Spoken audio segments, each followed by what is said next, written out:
tout le monde, c'est Juliette et bienvenue dans le MetaCast, la série de vidéos qui t'apprend tout sur la publicité méta.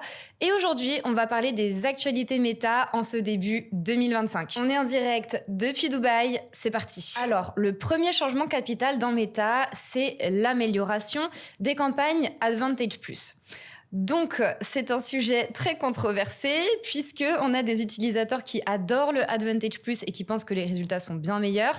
Mais personnellement, je pense l'inverse et même malgré ces nouvelles améliorations, et je vais vous expliquer pourquoi. Donc, pour ceux qui ne savent pas qu'est-ce que l'Advantage+, vous avez peut-être déjà remarqué ce petit message qui apparaît dans Meta quand on est au niveau du paramétrage du ciblage. Et en fait, Meta a créé le Advantage+ en 2024 pour non pas nous faire avoir de meilleurs résultats en réalité, mais pour pousser plus de débutants à venir utiliser la plateforme des Meta Ads. Donc c'est tout simplement parce que la publicité méta, c'est un outil qui est quand même complexe, qui demande quand même quelques compétences à maîtriser. Et du coup, il y a beaucoup d'entreprises ou de marques qui étaient réticents à faire de la publicité méta par manque d'accessibilité. Donc Meta a décidé de répondre à ce problème en créant vraiment un paramétrage de campagne hyper simplifié. Donc en fait, Meta nous dit qu'avec le Advantage+, le ciblage va se faire de manière totalement automatisée, un petit peu comme quand Meta a sorti la CBO, la Campaign Budget Optimization, en nous disant que voilà, on n'a plus besoin de répartir manuellement le budget, mais que ça se fait automatiquement. Bah là, c'est la même chose, mais pour le ciblage.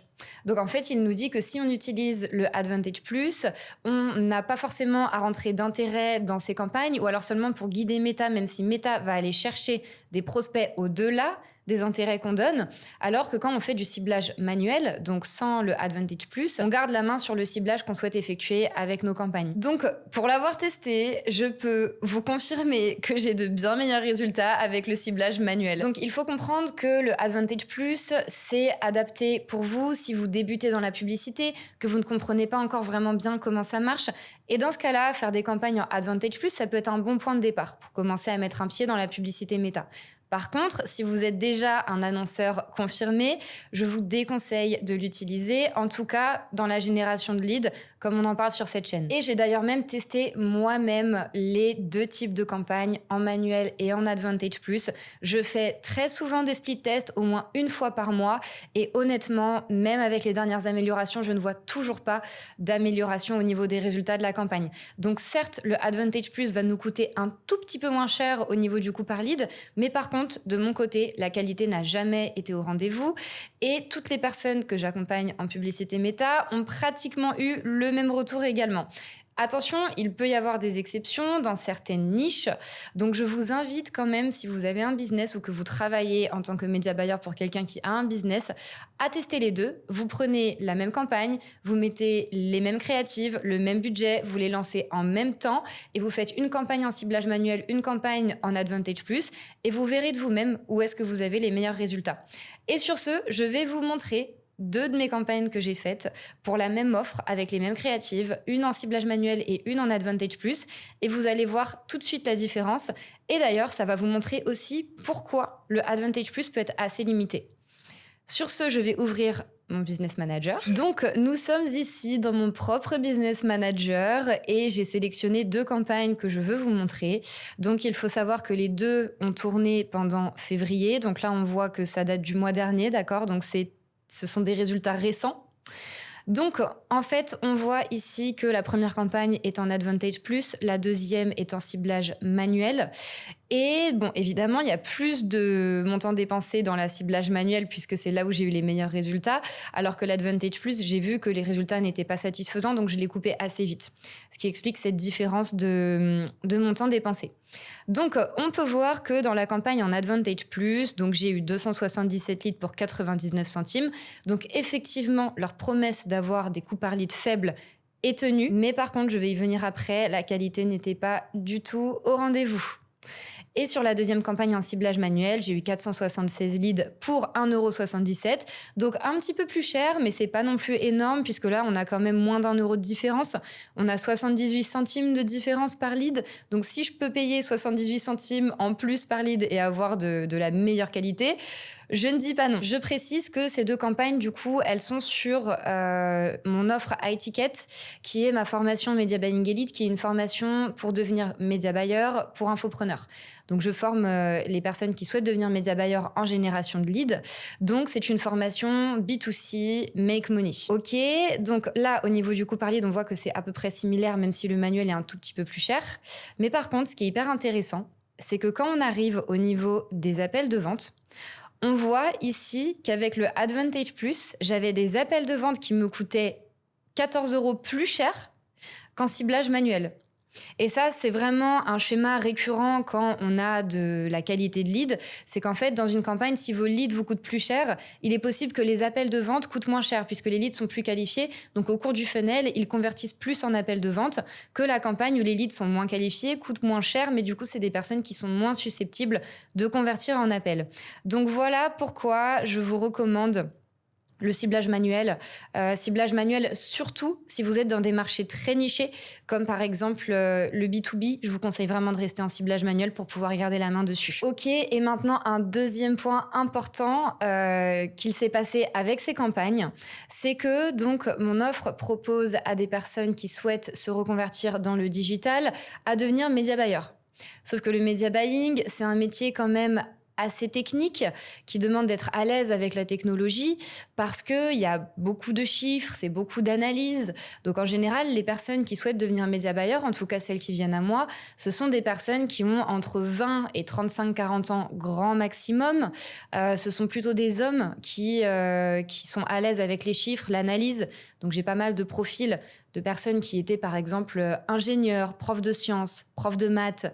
Ce sont vraiment ce genre de profils en fait qui sont attirés par mon offre. Sauf que en fait, avec le paramétrage en Advantage Plus, on ne peut pas mettre de limite d'âge dans notre ad set. Donc je vais vous le montrer tout de suite. Là, quand je vais dans mon paramétrage manuel, au niveau de l'ad set, on voit du coup ici que l'âge, je l'ai restreint pour que mes créatifs touchent les personnes entre 20 et 40 ans, puisque je sais que c'est mon audience. Sauf que quand on va dans la campagne en Advantage Plus, ici, on remarque qu'on ne peut plus mettre d'âge maximum. On peut uniquement mettre un âge minimum. Et pour mon business, c'était très embêtant puisque mes créatives ont quand même attiré des profils qui étaient au-dessus de 40 ans. Donc, avec le ciblage en Advantage Plus, puisque je n'ai pas pu restreindre au niveau de l'âge, j'ai récupéré en appel de vente pas mal de personnes qui avaient 40, 50, parfois même 60 ans. Sauf qu'une fois qu'ils étaient en appel avec nous et qu'on leur présentait le métier de média buyer, ça ne leur parlait pas du tout. Sauf que vu que j'étais en Advantage Plus sur cette campagne, je n'ai pas pu adapter l'âge des personnes qui cliquaient sur mes créatives. Donc, ce que j'ai fait, c'est que j'ai coupé cette campagne quand même assez rapidement. On voit au bout de 273 € dépensés. Et du coup, j'ai laissé uniquement la campagne en ciblage manuel tourner puisque du coup, j'ai le total contrôle sur l'âge des personnes que je cible. Et les personnes qui convertissent chez moi, elles ont entre 20 et 40 ans. Donc, voilà pourquoi je vous recommande de faire du ciblage manuel. On a quand même beaucoup plus de contrôle. Donc, on va revenir sur notre petite présentation. Et donc, si on peut faire juste une petite conclusion sur les avantages et les inconvénients de ce ciblage, c'est que, en fait, l'Advantage Plus, ça va être adapté pour vous si vraiment vous débutez en publicité et que vous avez besoin de mettre un premier pied dans la pub méta, et aussi qui va vous permettre, du coup, de faire un paramétrage de campagne très simplifié. Après, attention quand même à ne pas laisser la campagne tourner sans regarder et sans analyser les résultats pour que vous soyez sûr que même avec ce paramétrage, vous ayez des résultats qui soient satisfaisants. Et les désavantages, on en a parlé, mais du coup, on a beaucoup moins de contrôle sur notre ciblage, comme on l'a vu, et une moins bonne qualité de lead qu'en ciblage manuel, même si avec les améliorations récemment apportées par Meta, on nous a dit que la qualité des leads en Advantage Plus serait augmentée, mais pour l'avoir testé jusqu'il y a à peine 10 jours, je peux vous confirmer que non. Ok, on va passer maintenant au deuxième point qui change, et d'ailleurs ce point-là prend effet à partir de mars 2025. Nous sommes aujourd'hui le 5 mars 2025, donc ça fait déjà effet, ou alors ça va faire effet au cours du mois. Ça va être des restrictions de ciblage. Parce qu'il faut comprendre qu'aujourd'hui, avec la discrimination, la vie privée des utilisateurs, les gens qui ne veulent plus se faire traquer sur les réseaux aussi, Meta se prend beaucoup plus de pression qu'avant, notamment avec des nouvelles lois comme la loi RGPD par exemple. Et Meta est donc obligé de mettre quelques nouvelles règles en place, comme celle du coup qui prend effet en mars 2025, qui est la restriction de ciblage. Heureusement, ça va ne toucher que 3 domaines en particulier. Donc si vous êtes dans ces 3 domaines, écoutez bien. Ça va donc concerner le logement, donc tout ce qui est immobilier, location, prêt hypothécaire, etc. L'emploi, donc tout ce qui est recrutement, offre d'emploi, opportunités de carrière, etc.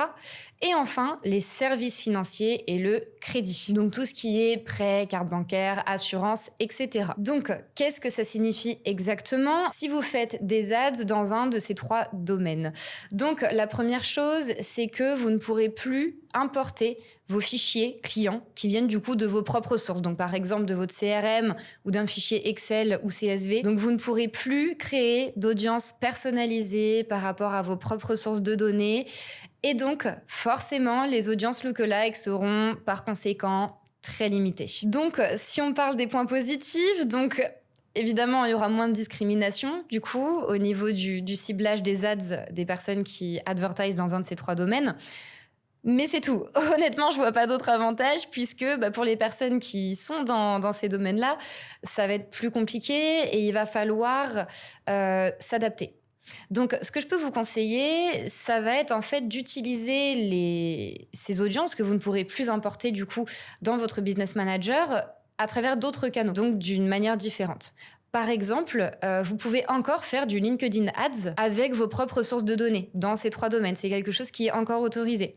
Ce que vous pouvez faire aussi, c'est essayer de toucher ces clients-là, non pas avec la publicité, mais avec, par exemple, de l'email marketing, puisque vous avez leurs coordonnées.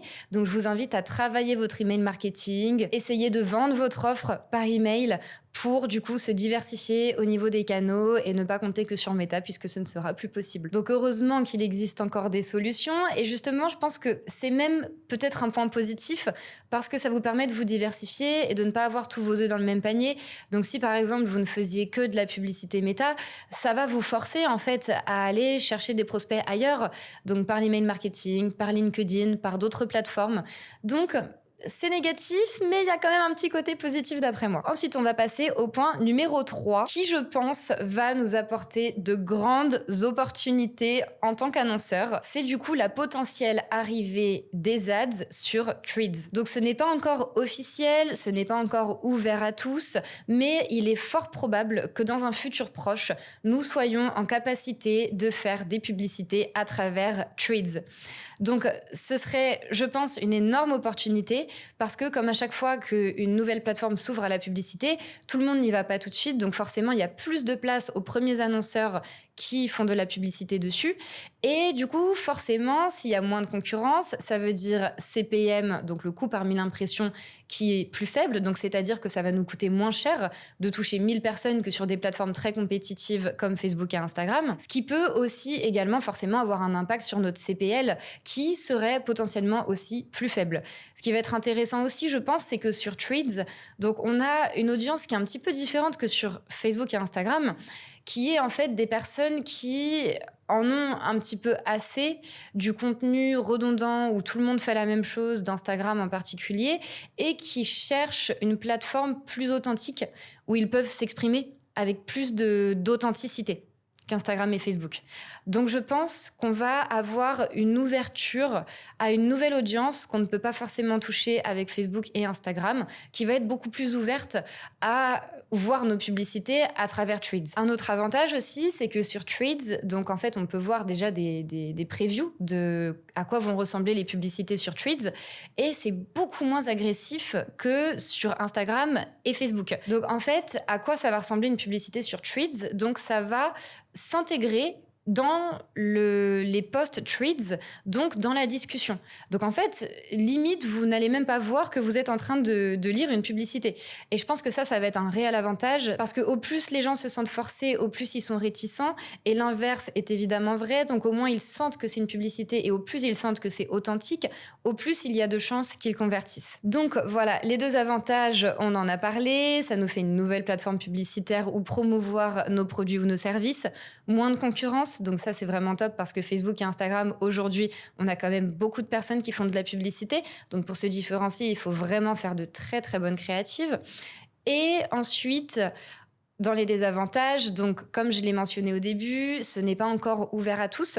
Donc il faut savoir qu'il y a déjà des bêta-testeurs pour la publicité sur Threads, notamment au Japon et aux États-Unis. Et en fait, Meta fait d'abord toute une série de tests pour voir comment est-ce que ça réagit, comment est-ce que ça prend, pour voir si est-ce que oui, ils vont ouvrir les Threads Ads, j'imagine que ça va s'appeler comme ça, au monde entier ou non. Mais je pense qu'il est fort probable que ça arrive. Et un autre désavantage, c'est que pour les personnes qui ciblent des audiences plus âgées, ça va être un petit peu plus compliqué parce que Threads, c'est quand même une plateforme utilisée par des audiences assez jeunes, adultes, mais pas forcément, on va dire, au-dessus des 50 ans. Ah, et un dernier petit avantage aussi que j'ai oublié de mentionner, c'est que ça va être très facile de créer des campagnes puisque ça va se faire directement à travers le Business Manager, en fait.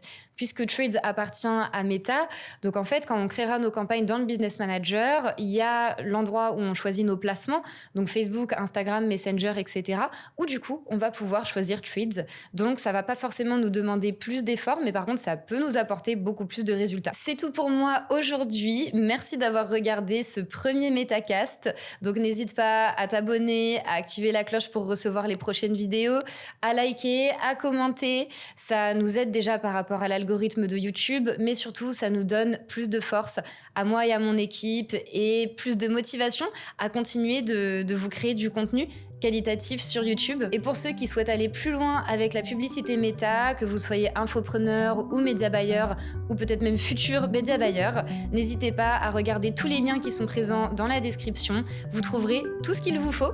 Et sur ce, c'était Juliette depuis Dubaï et je vous dis à très bientôt.